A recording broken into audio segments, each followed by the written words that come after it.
Hello everyone, स्वागत है आप सभी का आपके अपने YouTube channel the future coaching में, जहां पे हम वनडे एग्जाम की तैयारी करते हैं। आप हमारे साथ पढ़ते हैं।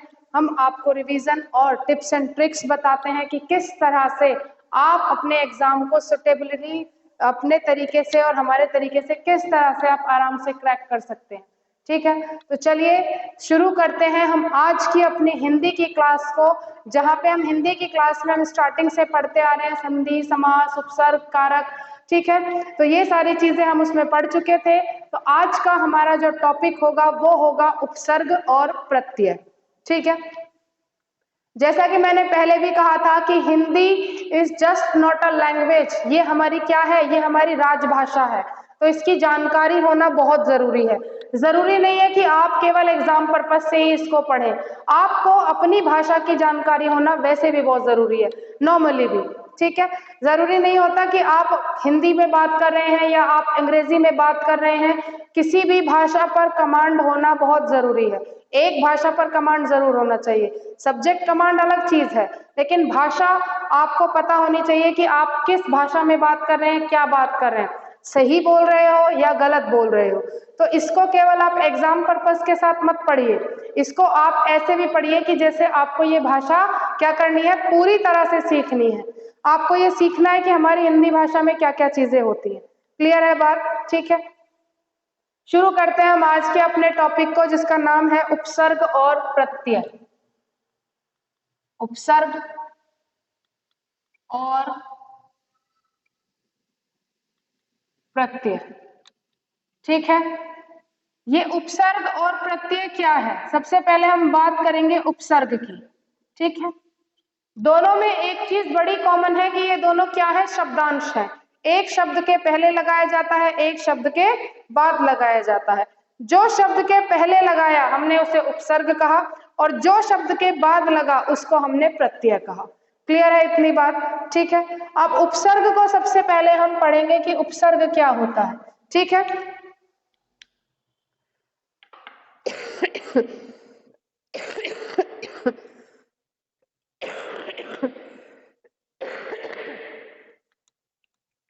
ठीक, तो उपसर्ग क्या हुआ कि किसी भी शब्द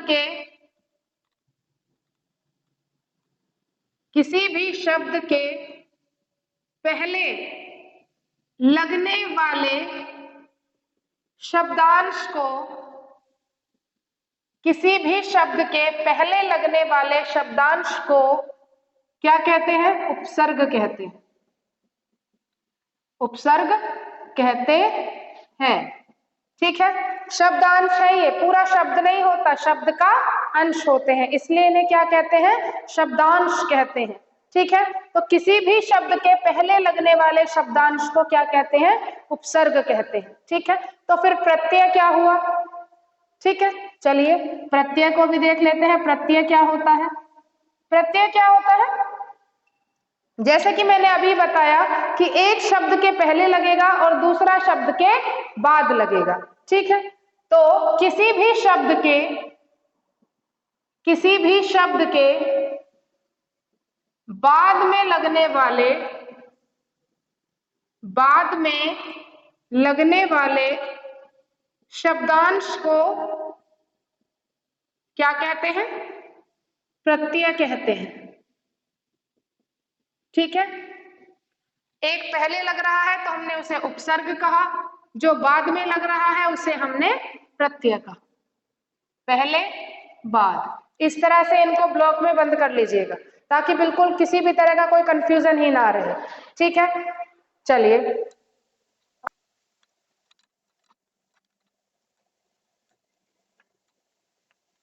इसके बाद हम देखते हैं शब्दांश। शब्दांश क्या होता है? किसी शब्द का अंश जिसका अपना कोई अर्थ नहीं होता, जिसका अपना कोई अर्थ नहीं होता है, उसको हम क्या कहते हैं? शब्दांश कहते हैं। ठीक है, उदाहरण के तौर पर उदाहरण के तौर पर जैसे हमने लिख दिया अति, ठीक है, या मैंने लिख दिया अप, या मैंने लिख दिया अन, अज, ठीक है। तो इनका अपना कोई अर्थ नहीं होता, परंतु जब ये शब्दांश किसी शब्द के साथ जुड़ते हैं तो उसके अर्थ को और महत्व देते हैं या अर्थ को बदल देते हैं, ठीक है। या तो वे उसके अर्थ को और अच्छा बना देंगे या फिर उसके अर्थ को क्या कर देंगे, बदल देंगे, और इनका अपना कोई भी अपना अर्थ इनका नहीं होता है, ठीक है। क्लियर है इतनी बात? ये बात हो गई किसकी, शब्दांश की, ठीक है। हमें उपसर्ग की परिभाषा समझ आ गई, हमें प्रत्यय की परिभाषा समझ आ गई, हमने शब्द को पढ़ लिया, हमने शब्दांश को पढ़ लिया, ठीक है। अब एक एक करके हम पढ़ेंगे कि उपसर्ग कौन कौन से होते हैं और प्रत्यय कौन कौन से होते हैं। इतनी चीज क्लियर है?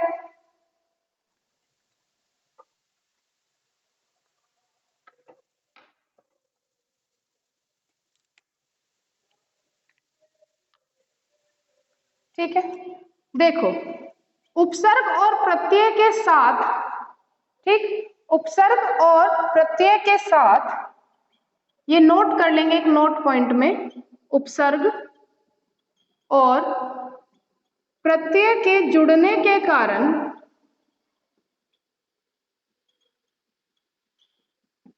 नए शब्द बनने की पूरी संभावना होती है, पूरी संभावना होती है। ये बिल्कुल मुमकिन है कि अगर आपने उपसर्ग या प्रत्यय जोड़ा है तो उसके शब्द के अर्थ में अंतर आएगा ही आएगा, ठीक है। और ये भी संभावना होती है कि वो शब्द का जो अर्थ है या वहां से कोई नया शब्द निकल के आ सकता है। क्लियर है इतनी बात? ठीक है, अब बात करते हैं उपसर्ग की।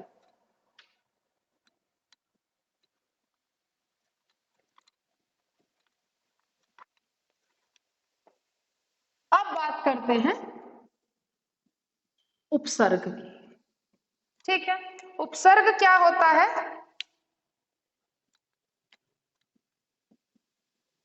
शब्द के पहले लगने वाला शब्दांश, शब्द के पहले लगने वाला शब्दांश होता है, ठीक है। अब उपसर्ग की अगर हम बात करें तो हमारे पास नॉर्मली 3 भाषाएं आती हैं, ठीक है। पहली आती है हिंदी, दूसरी आती है संस्कृत और तीसरी आती है अंग्रेजी, ठीक है। तीसरी कौन सी आ गई? अंग्रेजी। अब सवाल ये उठता है कि कौन सी भाषा में कितने कितने उपसर्ग प्रेजेंट हैं, है ना। कितने कितने उपसर्गों का हम इन तीनों भाषाओं में इस्तेमाल करते हैं? भाई नॉर्मली बोले जाने वाली यही भाषाएं हैं, हिंदी, संस्कृत और अंग्रेजी, जिसमें से हिंदी और अंग्रेजी का हम सबसे ज्यादा इस्तेमाल करते हैं। संस्कृत तो ऐसी है, कभी किसी का मन हुआ, किसी ने पढ़ रखी है तो वो बोलेंगे, अदरवाइज नहीं बोलेंगे। लेकिन जितना भी मंत्रोच्चारण होता है वो सारे का सारा किसमें होता है? संस्कृत भाषा में होता है, ठीक है। तो हिंदी में भी हमारे 22, संस्कृत में भी 22 और अंग्रेजी में भी कितने होते हैं? 22 उपसर्ग होते हैं। क्लियर है बात? ठीक है, यहाँ तक इतना चीज हम नोट कर लेंगे कि तीनों ही भाषाओं में हमारे 22 उपसर्ग मिलते हैं, ठीक है। ठीक है,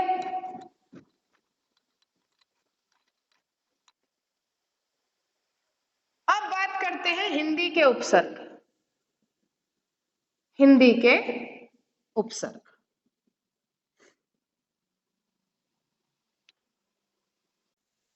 पहला उपसर्ग आता है अ, फिर आता है आप, ठीक है। आ और आ। ठीक, अब इनके शब्द हमारे कौन से होंगे? ठीक है, आ से हमारा क्या होगा? जैसे हमने कह दिया अनाथ, ठीक है, या हमने कह दिया अजान, या हमने कह दिया अपूर्ण। ठीक है, तो ये हमारे किससे हो गए? आ से बनने वाले शब्द हो गए। आ से अनाथ, आ से अजान, आ से अपूर्ण, आ से, ठीक है, ठीक, अपूर्ण हो गया। और भी बहुत सारे एग्जाम्पल हमारे आ जाते हैं, उदाहरण आ जाते हैं। ठीक है, जैसे आ से और बताएंगे हम। ठीक है, जैसे अपूर्ण हो गया, अविकारी हो गया। ठीक है, तो ये हमारे क्या हो गए? आ से बनने वाले उपसर्ग हो गए। फिर आता है आप, जैसे मैंने कह दिया आप बीती, आप बीती, जो अपने पे बीती हुई बात है उसको हम क्या कहते हैं? आप बीती। या हम कह देते हैं आप सुनी। ठीक है, आप सुनी। ठीक, आप बीती, आप सुनी, है ना, या आप कही बातें। ठीक है, या हम क्या कह देते हैं? आप कही बातें, आपके द्वारा कही गई बातें। तो ये हमारा क्या हो गया? आप। ठीक, तो ये हो गया हमारा दूसरा। नेक्स्ट हम पे चलेंगे, फिर आ जाता है थर्ड पे। थर्ड हमारा हो जाता है अन। ठीक है, थर्ड हमारा क्या हो जाता है? अन। तो अन से क्या हो गया? अन से हो गया अनपढ़, अन से हो गया अनमोल। ठीक है, अन से हो गया, और क्या होगा अन से?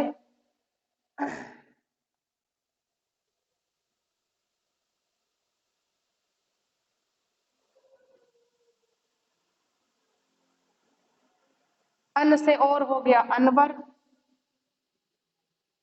ठीक है, ठीक, तो ये हमारे क्या हो गए? ये अन से बने हुए उपसर्ग हो गए। ठीक है, एक बार फिर से देख लेते हैं। आ उपसर्ग हो गया, आप उपसर्ग हो गया, अन उपसर्ग हो गया। अन से बना अनपढ़, अनमोल, अनवर।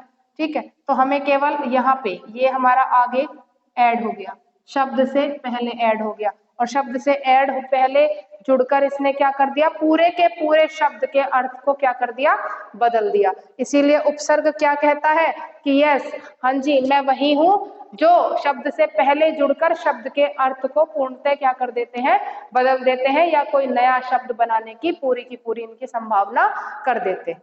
क्लियर है इतनी बात? ठीक है, नेक्स्ट पर चलते हैं, इतना नोट करेंगे फटाफट।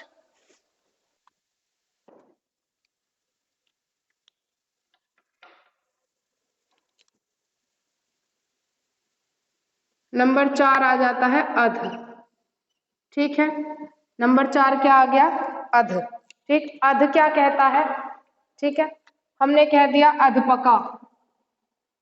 ठीक, अधपका, अधमरा।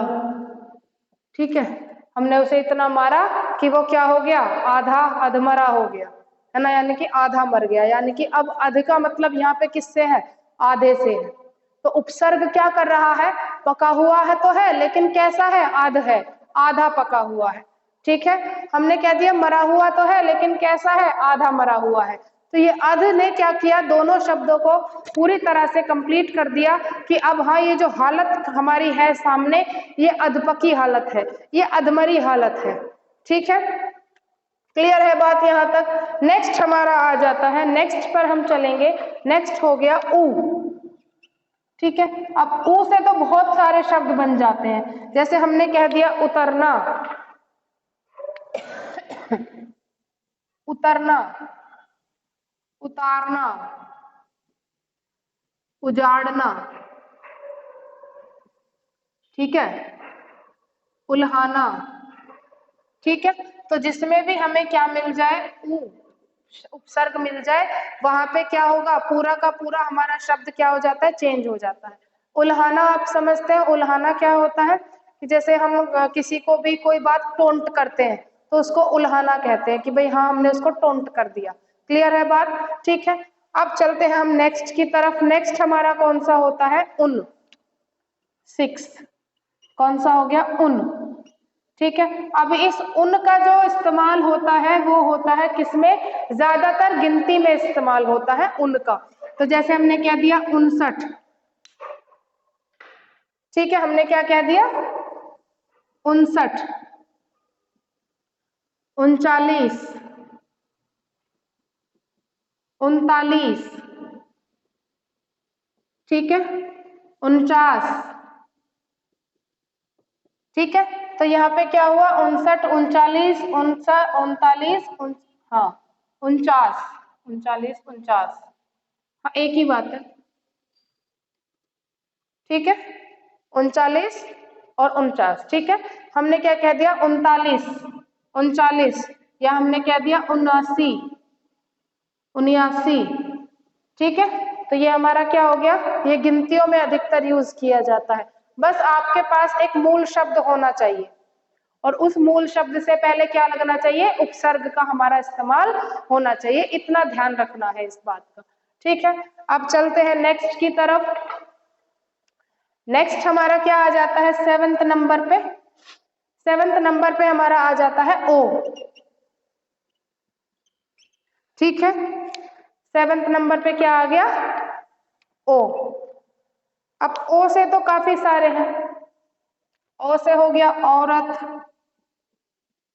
ठीक है, औजार,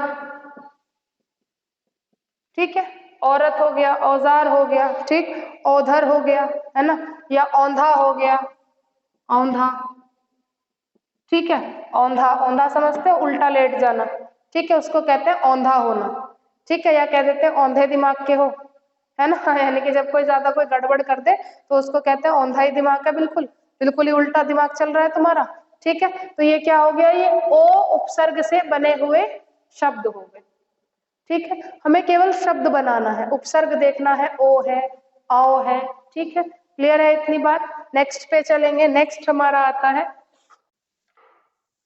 नेक्स्ट हमारा आता है क उपसर्ग से बनने वाले शब्द कौन कौन से होंगे, तो हमारे क उपसर्ग से बनने वाले शब्द होंगे, जैसे हमने कह दिया कपूत, क्या कह दिया कपूत, या हमने कह दिया कमरा, ठीक है। तो हमने क्या कह दिया, अब यहाँ पे जो आधा शब्द है उसका एक मीनिंग होना चाहिए, ठीक है। जब हमने उसमें उपसर्ग को जोड़ा तब उसने मूल शब्द का क्या कर दिया, अर्थ को चेंज कर दिया, ठीक। ये सारी चीजें, क्योंकि कुछ शब्द हमारे रूढ़ शब्दों में चले जाते हैं, जैसे अगर हम क्या लिख दे, कलम लिख दे, तो ये कलम हमारा किस में चला जाएगा, रूढ़ शब्द में जाएगा, क्योंकि यहाँ पे लम का कोई अर्थ नहीं बनता, ठीक है। मरा का अर्थ है तो हमने क लगा दिया तो कमरा बन गया, पूत का अर्थ होता है क लगा दिया तो कपूत बन गया, ठीक है। ऐसे ही हमारे नेक्स्ट पर हम चलेंगे। नेक्स्ट हमारा होता है कू, नेक्स्ट हमारा कौन सा होता है कू।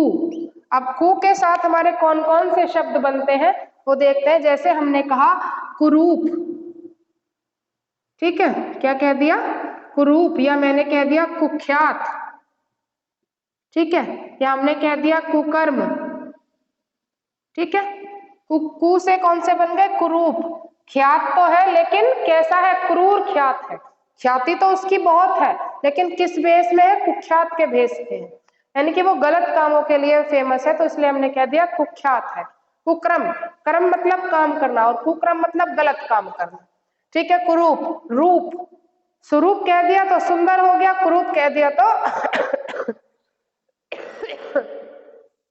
कैसा हो गया, कुरूप कहने के बाद वो कैसा हो गया, वो हो गया जी बिल्कुल सुंदर नहीं है, मतलब बदसूरत है, ठीक है। तो ये हमारे क्या हो गए, ये कू से बनने वाले शब्द हो गए। नेक्स्ट पर चलते हैं। नेक्स्ट हमारा हो जाता है, जैसे हम कह देते हैं चिर, नेक्स्ट हमारा क्या हो गया चिर, ठीक है।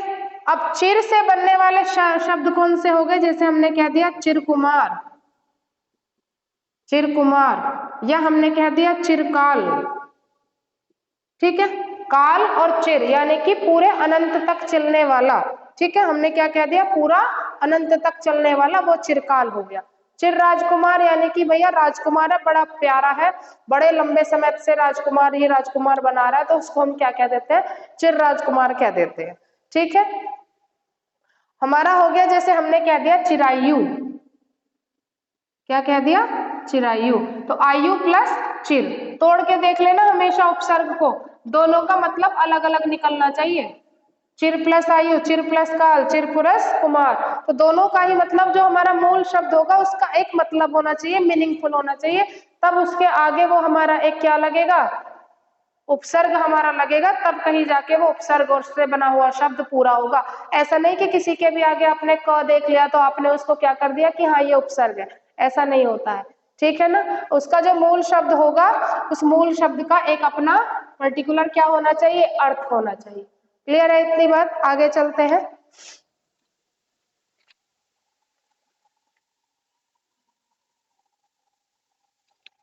नेक्स्ट हमारा आता है 11 नंबर पे चौ। अब चौ से बनने वाले शब्द कौन कौन से होंगे? जैसे हमने कह दिया 14, चौराहा, ठीक है, 14 चौराहा, या हमने कह दिया चौकसी, ठीक है, या हमने कह दिया चौमासा। तो ये हमारे चौ शब्द से बने हुए शब्द हो गए, ठीक। अब हम चलते हैं नेक्स्ट की तरफ। नेक्स्ट हमारा आ जाता है 12 नंबर पे, कौन सा?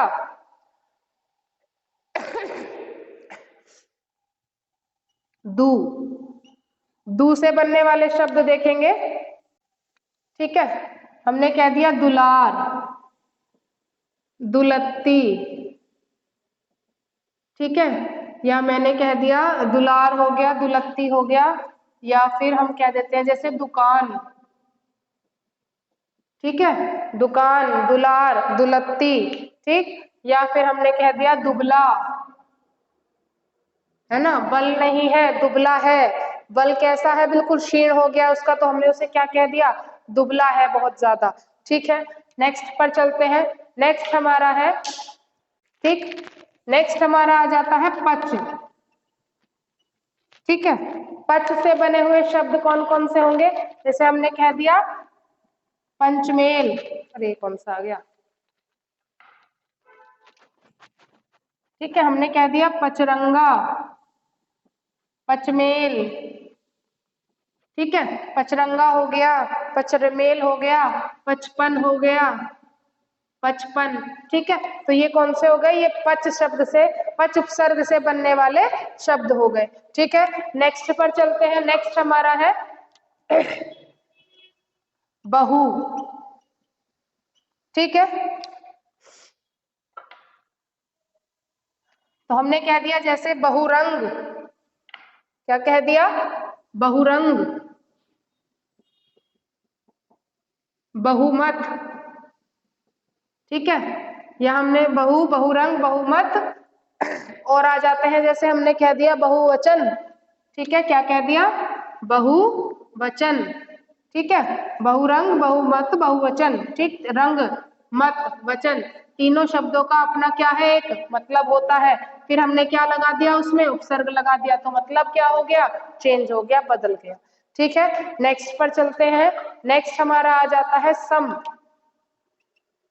नेक्स्ट कौन सा आ जाता है? सम। सम के साथ कौन सा हो गया? जैसे हमने कह दिया समकोण, समतल, ठीक है, समकोण, समतल, समान, ठीक है, ये हमारे क्या हो गए? सम उपसर्ग से बने हुए शब्द हो गए, ठीक है। नेक्स्ट की तरफ चलते हैं। नेक्स्ट हमारा होगा ती। नेक्स्ट हमारा क्या होगा? ती। ती से बने हुए शब्द कौन से हो जाएंगे? ठीक है, ती से बनने वाले शब्द हो गए, जैसे हमने कह दिया तिराहा, तिकड़ी, तिरंगा, ठीक है, तिराहा, तिकड़ी, तिरंगा, ठीक है, या हमने कह दिया तिजोरी, सबके पास होती है जिसमें पैसे रखते हैं, ठीक है, तिजोरी। तो ये किससे हो गए? ती उपसर्ग से बने हुए शब्द हो गए। नेक्स्ट की तरफ देखेंगे फटाफट। नेक्स्ट हमारा आ जाता है नी, ठीक है। तो नी से बनने वाले शब्द कौन कौन से हो जाते हैं? जैसे हमने कह दिया सबसे पहले निहत्था, ठीक है, निडर, निकम्मा।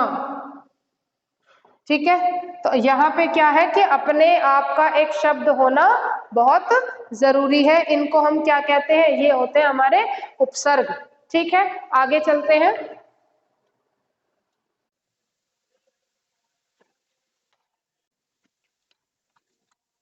नेक्स्ट हमारा आता है पर। ठीक है, पर उपसर्ग से बनने वाले शब्द हमने कह दिया परहित, परलोक,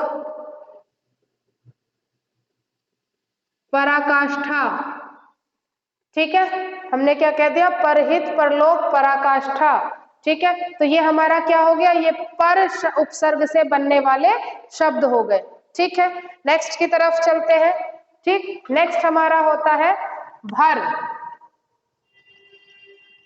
ठीक है, अब भर से बनने वाले शब्द कौन से हो गए, जैसे हमने कह दिया कि भरसक।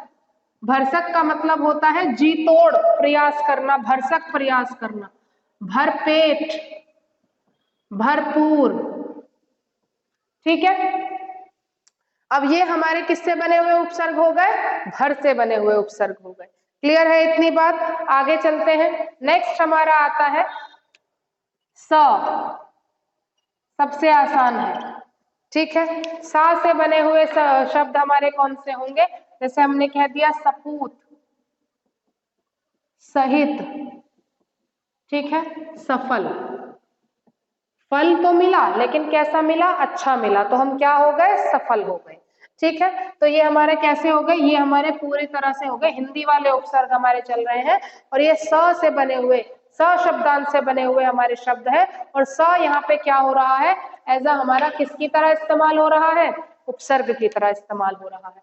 नेक्स्ट हमारा देखते हैं सु। सु से बने हुए शब्द कौन कौन से आएंगे, जैसे हमने कह दिया सुलक्षणा, अच्छे लक्षणों वाली, सुलक्षणा। सुलोचन, अच्छे नयनों वाली, सुलोचन। ठीक है, सुगम, अच्छा, यानी कि सुगम का मतलब होता है अच्छा, सुगम रास्ता है, अच्छा रास्ता है। ठीक है, तो ये हमारे सु से बने हुए शब्द हो गए। ठीक है, नेक्स्ट लास्ट हमारा हो जाता है 22, वो होता है बिन। कौन सा हो गया, बिन। ठीक है, अब बिन से बने हुए शब्द कौन सा हो गया, से हम क्या देते हैं जी, बिन बादल बरसात, बिन बादल। ठीक है, या हमने कह दिया बिन ब्याही, बिन ब्याही। ठीक है, या हमने कह दिया, ठीक है, बिन बादल, बिन ब्याही, या हमने कह दिया बिन मांगा। ठीक है, बिन कहा, बिन सुना, है ना।